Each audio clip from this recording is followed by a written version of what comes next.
నమస్తే అండి. ఇదిగోండి భోజనాలు, కార్తీక మాసం భోజనాలు. నేను ఉసిరికాయ పచ్చడి, బచ్చల కూర, కంద ఇటువంటివి వండి పెడతా ఉంటానండి. కార్తీక మాసంలో తినవలసినవన్నీ కూడా మన భోజనాల్లో తప్పనిసరిగా ఉంటాయన్నమాట.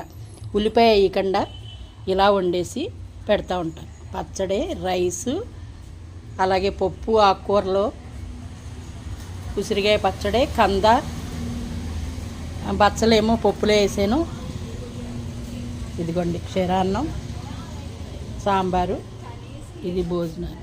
ఇలాగా గురువారం అన్నదానానికి ప్రిపేర్ చేసి పెట్టామండి. ఆ టైంకి ఎవరు వస్తే వాళ్ళు ఆ భోజనం చేసి వెళ్తూ ఉంటారనమాట.